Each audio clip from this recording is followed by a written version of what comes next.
नमस्ते दोस्तों, आपका स्वागत है स्मार्ट स्टडी पे। यहाँ हम हिस्ट्री, ज्योग्राफी, पॉलिटिक्स जैसे जीके के सब्जेक्ट्स को कहानियों के स्टाइल में सुनाते हैं ताकि एसएससी और भारत के हर स्टेट एग्जाम्स के लिए आपकी तैयारी मजेदार हो। पिछली बार हमने गुप्त एम्पायर की कहानी सुनी, वो स्वर्ण युग जो 300 से 550 सी तक चला। राजा समुद्रगुप्त, चंद्रगुप्त, विक्रमादित्य, इतने महान राजा, कला, विज्ञान, सब कुछ चरम पर। लेकिन हर कहानी का एक अंत होता है और हर साम्राज्य का भी। अब उसका पतन हुआ। यह है गुप्त एम्पायर के डिक्लाइन की कहानी। टूटता साम्राज्य और नई ताकतें, और स्मार्ट स्टडी के विजुअल से यह आपके दिमाग में बैठ जाएगा। तो चलो बच्चों, कहानी शुरू करते हैं। गुप्त एम्पायर जो इतने समय तक शक्तिशाली रहा, अब धीरे धीरे कमजोर होने लगा। यह दौर 550 सी से 700 सी तक चला, मतलब करीब 150 साल। सोचो, 150 साल तक यह साम्राज्य संघर्ष करता रहा अपनी खोई हुई चमक वापस पाने के लिए।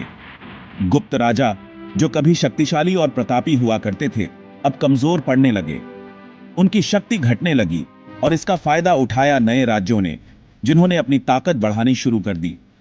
कभी कभी तो ऐसा लगता है जैसे इतिहास खुद को दोहराता है। जिस तरह गुप्तों से पहले छोटे छोटे राज्य थे, अब फिर से वही स्थिति बनने लगी थी। लेकिन सवाल यह है कि आखिर ऐसा क्या हुआ कि इतना शक्तिशाली साम्राज्य कमजोर पड़ने लगा? क्या वजह थी इस पतन की? दोस्तों, गुप्त साम्राज्य के पतन का एक मुख्य कारण था हूण आक्रमण। हूण वो विदेशी आक्रमणकारी जिन्होंने पहले भी भारत पर हमला करने की कोशिश की थी, अब और भी शक्तिशाली होकर वापस आए थे। ये हूण आक्रमणकारी मध्य एशिया से एक तूफान की तरह आए थे और उन्होंने गुप्त साम्राज्य की नींव हिलाकर रख दी। उनकी सेना विशाल थी, उनके घोड़े तेज थे और उनका युद्ध कौशल अद्वितीय था। गुप्त राजा जो पहले हूणों को रोकने में कामयाब रहे थे, अब उनकी भयानक शक्ति के सामने टिक नहीं पा रहे थे। एक के बाद एक गुप्त सेनाओं को हार का सामना करना पड़ा। आखिरी गुप्त राजा बुद्धगुप्त ने बहादुरी से हूणों का सामना किया, लेकिन वो भी इस तूफान को रोक नहीं पाए। हूणों ने गुप्त साम्राज्य को तहस नहस कर दिया। सोचो, उस समय के लोगों पर क्या बीती होगी। एक शक्तिशाली साम्राज्य जो उन्हें सुरक्षा प्रदान करता था, वो अब टूट रहा था।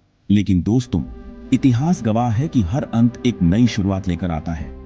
गुप्त साम्राज्य के पतन के बाद भारत में एक नए युग की शुरुआत हुई। चैप्टर 3, नए नायक, नई कहानी, वर्धन और चालुक्य का उदय। दोस्तों, गुप्त साम्राज्य के पतन के बाद भारत एक बार फिर छोटे छोटे राज्यों में बंट गया। लेकिन इस बार कुछ नए राजवंशों का उदय हुआ जिन्होंने अपनी शक्ति और प्रभाव से इतिहास में अपनी जगह बनाई। उत्तर भारत में एक शक्तिशाली राजा का उदय हुआ, हर्षवर्धन। हर्षवर्धन ने वर्धन वंश की स्थापना की और कन्नौज को अपनी राजधानी बनाया। हर्षवर्धन एक कुशल शासक, एक महान विद्वान और एक दयालु इंसान थे। हर्षवर्धन ने न सिर्फ उत्तर भारत को एकजुट किया, बल्कि कला, साहित्य और शिक्षा को भी बढ़ावा दिया। उनके दरबार में बाणभट्ट जैसे महान विद्वान रहते थे, जिन्होंने हर्षचरित जैसे ग्रंथों की रचना की। दक्षिण भारत में चालुक्य वंश का उदय हुआ, जिसने अपनी शक्ति और वैभव से इतिहास में अपनी जगह बनाई। चालुक्य वंश का सबसे प्रतापी राजा था पुलकेशिन द्वितीय। पुलकेशिन द्वितीय एक महान योद्धा और कुशल शासक थे। उन्होंने दक्षिण भारत के बड़े हिस्से पर राज किया और कई राजाओं को हराया। उनके शासनकाल में कला, वास्तुकला और साहित्य का विकास हुआ। चैप्टर 4, बिखरा हुआ भारत, एक साम्राज्य के खंडहर पर। दोस्तों, गुप्त साम्राज्य का पतन भारत के लिए एक दुखद घटना थी। इसने न सिर्फ एक शक्तिशाली साम्राज्य को खत्म कर दिया, बल्कि पूरे भारत को एक बार फिर छोटे छोटे राज्यों में बांट दिया। गुप्तों के बाद भारत में कोई ऐसा शक्तिशाली साम्राज्य नहीं रहा जो पूरे देश को एकजुट कर सके।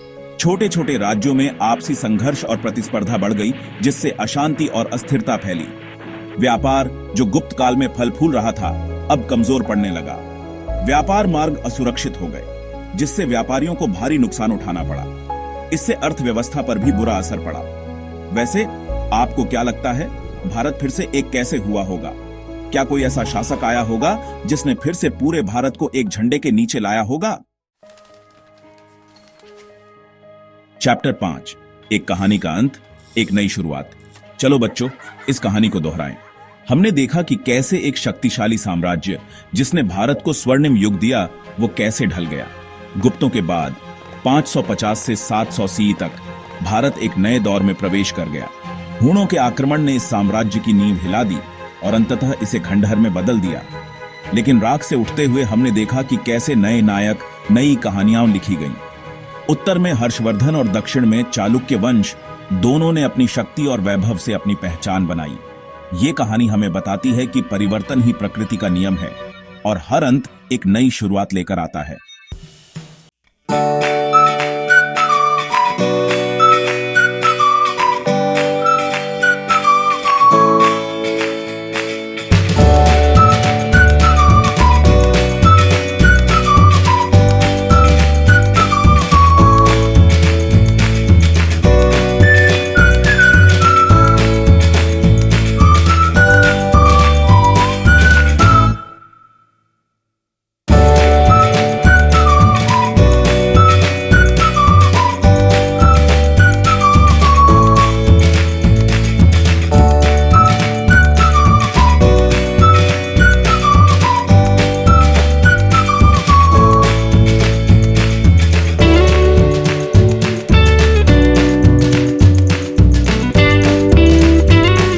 उत्तर है पुलकेशिन द्वितीय।